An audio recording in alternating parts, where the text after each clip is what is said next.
కార్యదర్శి సుధాకర్ గారు, అసెంబ్లీ అధ్యక్షులు శేఖరప్ప గారు, అసెంబ్లీ మహిళా అధ్యక్షులు వాస్తవ గారు మరియు వేదికగా అలంకరించిన ప్రవీణ గారు, మనమంతా ఐక్యంగా ఉండి మన యొక్క హక్కుల కోసం పోరాటం చేసి మన హక్కులను సాధించుకున్నాం.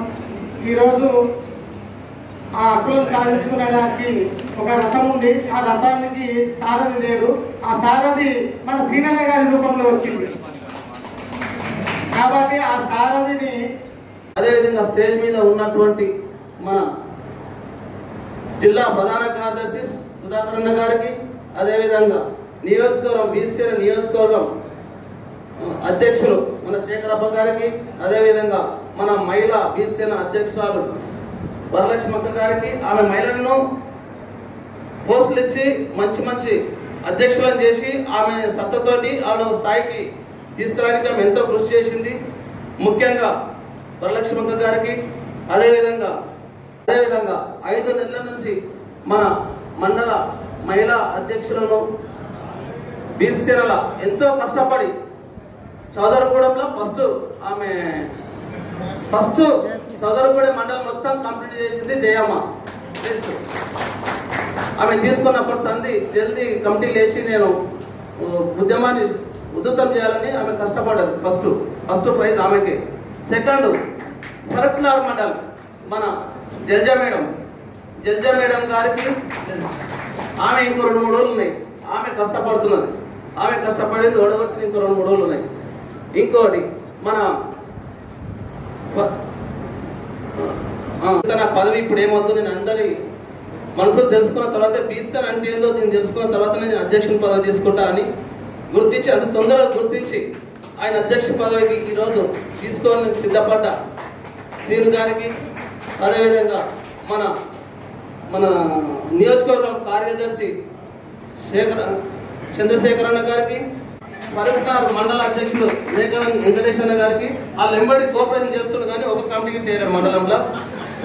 ఇప్పుడు జిల్లా స్థాయి పోస్ట్ ఇస్తున్నాం. ఆయన ఏనాడు ప్రమోషన్ చేస్తున్నాం, జిల్లా స్థాయి పోస్ట్ ఇస్తున్నాం ఆయనకు. అదేవిధంగా ఇంత ఓపికతోటి ఇంతమంది నరసింహన్న ఉపాధ్యక్షులు నందిగామ ఉపాధ్యక్షులు నరసింహన్న గారికి, మండల్ మహేష్ గారికి, అదే మన ఫరక్నార్ మండల ఉపాధ్యక్షురాలు శ్రవంతమ్మ గారికి,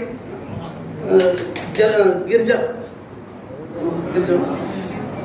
సౌజన్య మేడం గారికి, ప్రధాన కార్యదర్శి సౌజన్య మేడం గారికి, హరితక్క గారికి, మొన్ననే కొత్తగా సెలెక్ట్ అయ్యింది మన గొందూరు మండల్ హరితక్క గారికి, మీకు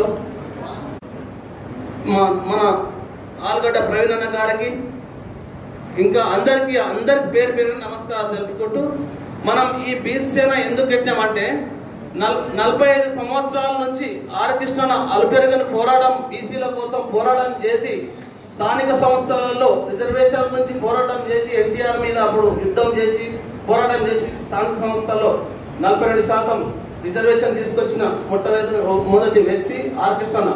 అదేవిధంగా గురుకుల పాఠశాలలు బీసీల కోసం గురుకుల పాఠశాలలు పిల్లలు బీసీ పిల్లలు గవర్నమెంట్ స్కూల్ అయితే సరిగ్గా చదువులు కరెక్ట్ చెప్తలేరు, సరిగ్గా చదువులు అంతలేవని చెప్పి గురుకుల పాఠశాలలు పెట్టించిన వ్యక్తి ఆర్ కృష్ణ. అదేవిధంగా బీసీలకు ఎవరికి ఏమైనా అర్ధరాత్రి ఫోన్ చేసిన నేనున్నాను అని చెప్పి జాతికే ఈనాడు ఈ స్టేజ్ మీద మాట్లాడుతున్నామంటే ఆయన మా జాతికో దేవుడు లేక ఆయన ఆదేశాల మేరకే ఈనాడు బీసీలను స్థాపించడం జరిగింది. అదేవిధంగా మనం విద్యాపరంగానే కానీ ఉద్యోగుల పరంగానే కానీ ప్రతి ఒక్క విషయంలో అందరం కలిసికట్టుగా మనం గ్రామానికి కమిటీ వేస్తే ఊళ్ళల్లో పిల్లలే చదువుకోవాలని కానీ ఉద్యోగాల్లో ప్రమోషన్ రావాలని కానీ మనం సైన్యంలాగా ఏర్పడితేనే గవర్నమెంట్ మీద పోరాటం చేస్తేనే ఈనాడు గుర్తించి మనకు అది చేస్తారు. పోరాటం చేయకపోతే ఎవ్వరు మనకు సరి అయిన న్యాయం చేయరు. స్థాపించి బీసీలకు సైనికుల్లాగా తయారు కావాలని చెప్పి ఆర్ కృష్ణ నన్ను ఈనాడు బీసీని పెట్టి నన్ను ఈ బీసీని ఆయన చేత మీద స్థాపించడం జరిగింది. జాతీయ అధ్యక్షుని చేసిండు ఆయన ఆలోచన మేరకే గ్రామం తిరుగుతున్నాం. రాష్ట్ర స్థాయి నుంచి కాకుండా గ్రామ స్థాయి నుంచి రాష్ట్ర స్థాయికి పోవాలని చెప్పి ఈ బీసీ ప్రతి గ్రామంలో ఎవరికి ఏం అన్యాయమైనా ఎవరికి ఏ చిన్న సమస్య వచ్చినా బీసీలకు మేమున్నామంటూ ప్రతి బీసీఎన కార్యకర్త ముందుండి పోరాటం చేయాలి. అదేవిధంగా కొన్ని విషయాల్లో రాజకీయ పరంగానే కానీ బీసీలు రాజకీయ పరంగానే అనగదొక్కబడుతున్నారు. ఒక్క పర్సెంట్ చేసి ప్రతి గ్రామాన బీసీలు చట్టసభల్లో రిజర్వేషన్ కోసం మార్గదర్శక పోరాటం చేస్తున్నాడు. ఆ పోరాటాన్ని గ్రామం మనం కమిటీలు ఏర్పరచుకుంటే సైన్యం ఏర్పడుతుంది, అది సాధ్యమవుతుంది. రిజర్వేషన్ 42 ఇప్పుడు ముఖ్యంగా రాష్ట్ర కేంద్ర ప్రభుత్వాలకు చెప్పబోయేది ఏంటంటే 42% రిజర్వేషన్లు కేంద్ర రాష్ట్ర ప్రభుత్వాలు వెంటనే అమలు చేసిన తర్వాతనే స్థానిక సంస్థలలో ఎన్నికలు నిర్వహించాలి. లేని పక్షాన ప్రతి ఒక్క పార్టీనైనా ప్రతి బీసీసీ కార్యకర్త గ్రామ కమిటీ అధ్యక్షులు ఆ కమిటీని ప్రతి ఒక్క రాజకీయ పార్టీని ఎదిరించాలని చెప్పి మన బీసీసీలకు నేను వివరిస్తున్నాను. అదేవిధంగా మనం ఈ రోజు మన శ్రీను గారిని ఆయన ఎన్ని రోజులు కష్టపడ్డందుకే అధ్యక్షులు పదవి ఇచ్చినాం. ఆయన ఎన్నుకున్నందుకు అందరూ వచ్చినందుకు అందరికి పేరు పేరు నమస్కారం చెప్తూ తెలియదు. నైట్ అయినా ఒక గంట లేట్ అయినా మా మీడియా మిత్రులు పాత్రికేయులు అందరూ కూడా మాకు సహకరించి అంటే మేము ఫోన్ చేసి చెప్పినా ఒక గ్రూప్ లో పెట్టినా వాళ్ళు తీసుకొని ఇవాళ బీసీసీ షాద్ నగర్ లో పెరుగుతుందంటే మా మాటలు కానీ మా బీసీల కష్టం కానీ ఎంత ఉందో అట్లాగే మా పాత్రికేయుల పాత్ర కూడా అంతే ఉంది. ఎందుకంటే వాళ్ళు కులమతం చూడలేదు, ఎక్కడున్నా ఏమున్నా అన్ని పేపర్లో వచ్చేటప్పుడు వాళ్ళు ప్రయోగం చేసిరు. ఆ విధంగానే ఇవాళ చేశారు. కాబట్టి ఇవాళ మేము బీసీన కనీసం ఈ మీటింగ్ పెట్టుకొని ఇంత పెద్ద ఎత్తున షాద్ నగర్ లో మెరుస్తున్నాం. జిల్లాలో కూడా మా పేరు వినబడుతుంది. సో ఆ విధంగా మాకు సపోర్ట్ చేసినందుకు ప్రత్యేక ధన్యవాదాలు తెలుపుతున్నామన్నా మీ అందరికీ.